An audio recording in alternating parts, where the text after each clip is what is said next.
వెంకయ్య గారు, శ్రీమతి చల్లపల్లి స్వరూపారాణి గారు, doctor KVND Varaprasad గారు, ఆచార్య మూల విజయలక్ష్మి గారు, శ్రీ కందిమే సాంబశివరావు గారు, అశోక్ కుమార్ గారు, శ్రీ మోదుమూడి సుధాకర్ గారు.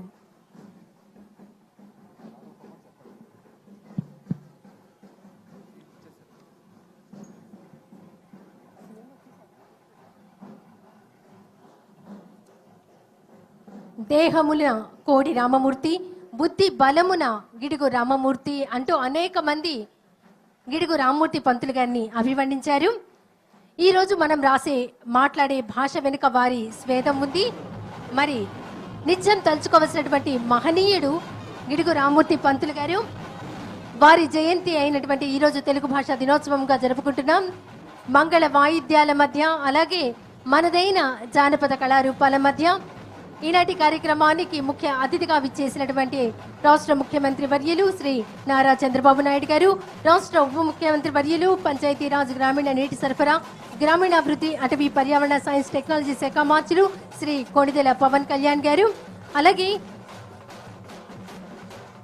రాష్ట్ర పర్యాటక, సాంస్కృతిక, సినిమాటోగ్రఫీ శాఖ మార్చులు కందుల దుర్గేష్ గారు. వీరందరినీ మరి మనమంతా కలిసి హృదయపూర్వకంగా తెలుగు భాషా దినోత్సవం రోజున స్వాగతం చెప్దాం. మరికొద్ది క్షణాల్లో వేదికపైకి విచ్చేయనున్నారు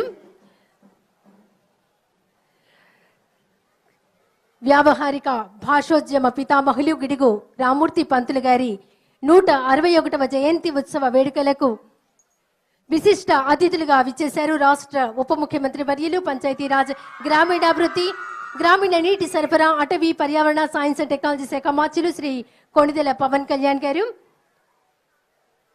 వారికి హృదయపూర్వక స్వాగతం. మరికొద్ది సేపట్లో విచ్చేయనున్నారు తెలుగు భాషా దినోత్సవ వేడుకలకు ముఖ్య అతిథిగా ఆంధ్రప్రదేశ్ రాష్ట్ర ముఖ్యమంత్రి వర్యులు గౌరవనీయులు శ్రీ నారా చంద్రబాబు నాయుడు